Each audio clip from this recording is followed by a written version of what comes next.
What's up, darts fans? Welcome back to Darts180.news.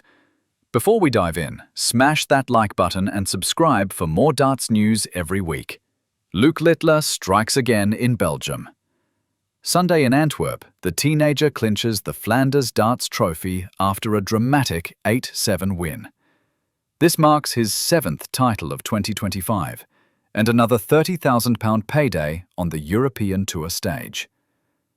"I back myself, with or without the darts," Littler told reporters after sealing the decider. He admitted Josh Rock's 161 checkout wasn't a good feeling, but remained calm and finished with an 11-darter on double 18. Crowd reactions were split in the Expo Arena, with sections backing Rock before swinging behind Littler's comeback. Pundits praised his nerve under pressure, while Rock earned plaudits for pushing him all the way with that 161 moment. From my perspective, Littler's handling of the crowd and big checkouts shows why he's already world number 2. He not only defended his Belgian Open crown from March, but cemented his status as Europe's box office attraction. But here's the question. Can Littler carry this form into the stacked September-October calendar? With back-to-back tournaments looming, we'll find out if Antwerp was just the warm-up. What do you think? Is Littler unstoppable right now? Or will the hectic schedule catch him out? Drop your take in the comments below. Adrian Lewis returns, but falls short at modus pairs. After 29 months away, Adrian Lewis is back on the oche. But his comeback hit a stumbling block. He and Steve Beaton teamed up for Team England at the Modus International Pairs, finishing 4th in their group with 4 wins and 4 defeats. "It was always going to take time to get back into it," Phil Taylor told reporters after watching his old teammate. "When I was playing with him, he was very competitive, week in and week out. Now he needs that match fitness again." Taylor made no secret of his view that opponents no longer fear Lewis. That's another thing. People aren't frightened of him at the minute. Adrian should enter as many competitions as he can to get his confidence up and his scoring power. The Power also insisted Lewis has the tools to rebuild. "It's the competition where you need to hit that double and hit that 180 at the right time that is the difference," he said. Taylor believes his old partner can rediscover the spark with enough stage time. Our take? Lewis has pedigree and power, but darts moves quickly. Match sharpness doesn't return overnight, and the modern field is ruthless. Whether he can climb back to old heights depends on consistency and commitment over the next year. So, is Adrian Lewis still capable of frightening the top names? Or has the game moved on? What do you think? And by the way, is it time for a darts upgrade? Buy Loxley darts at thedartslounge.co.uk. Peter Wright crashes to new lows in Antwerp. The Flanders Darts Trophy turned into another nightmare for Snakebite. On Saturday, Wright lost 6-1 to Luke Woodhouse, averaging just 74.62 and missing 6 of 7 doubles. His future at the Sports Summit now looks shakier than ever. Peter Wright. "I think he knows deep down his game is just not there right now," Glenn Duran told reporters. The former Premier League champion suggested Wright's usual self-belief, claiming he'd win a title each year, might finally be fading. Not everyone lays the blame solely on Wright's belief. PDC commentator Dan Dawson argued his slump stems from when he reduced his schedule. His form started dropping off when he actually started skipping some tournaments, Dawson explained, adding that even playing more hasn't brought consistency back. Looking at the numbers, the decline is undeniable. Wright hasn't lifted a major since the 2023 European Championship, and his last Players' Championship came back in 2022. This season, he's reached only 1 Pro Tour final and suffered early exits in 3 straight majors. Here's the analyst view. Wright's struggles look more like a spiral than a blip. Reduced match sharpness, mounting early exits, and a lack of confidence all combine into a dangerous cocktail. If Snakebite can't reverse this soon, he risks sliding out of the elite conversation entirely. So the burning question, has Peter Wright reached the end of his run at the top? Or can the colorful showman conjure one last big comeback?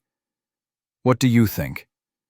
Drop your take in the comments below. Fines stack up for Scott Williams. This week, Scott Williams admitted he was stunned after learning of repeated DRA fines. Williams explained he was first docked £250 for giving Luke Humphries the middle finger at the 2022 Grand Slam. He told fans, "It was just like a gesture, a joke kind of thing." Footage spread across YouTube, forcing the DRA to act. Later, Williams also admitted, "I got £250 for saying the F word on Sky Sports." Critics argued he lacked professionalism, but others shrugged it off as harmless banter. Analysts note Williams has now racked up £1,500 in penalties, including a £1,000 fine in Germany after flipping the Munich crowd. That consistency of behavior suggests he won't be changing anytime soon. The big question: are these fines unfair punishment, or just part of playing the game? What do you think, darts fans? Should Williams tone it down, or keep being himself? Drop your take below. Damon Heta surprises fans in the Spackers League.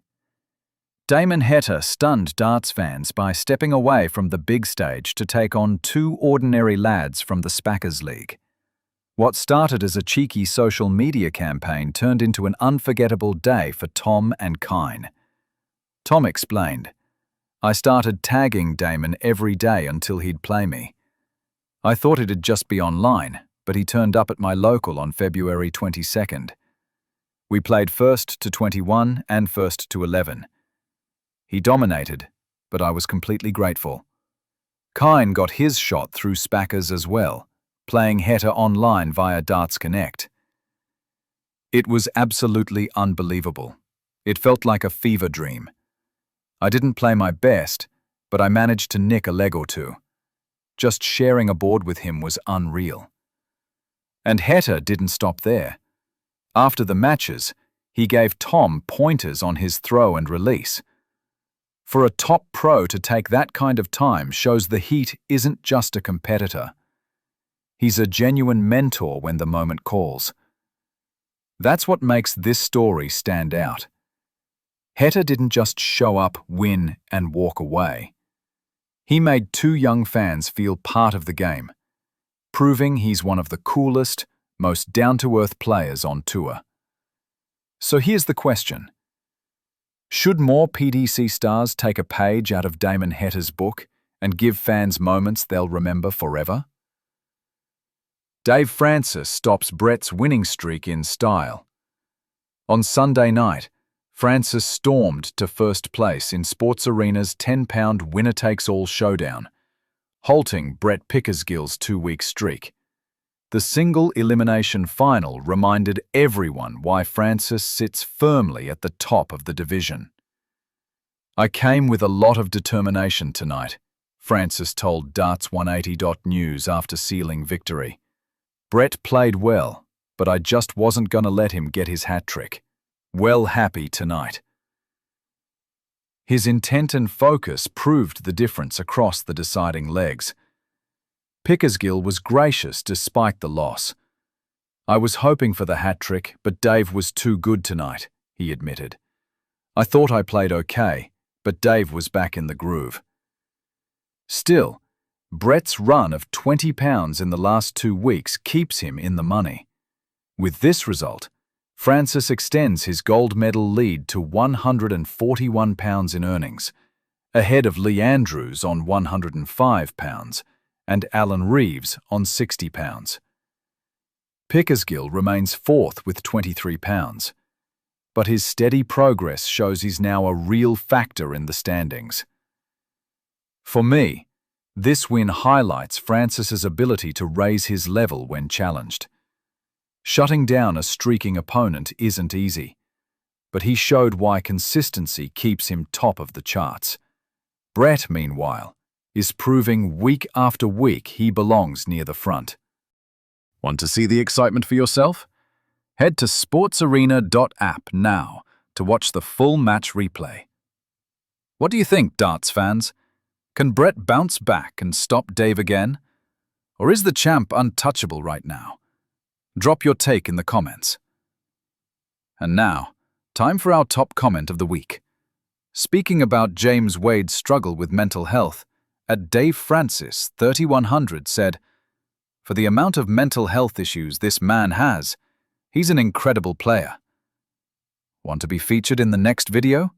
Drop your thoughts below, and we might just pick your comment. Help us hit our next milestone. Tap that subscribe button and turn on notifications, and we'll see you next week.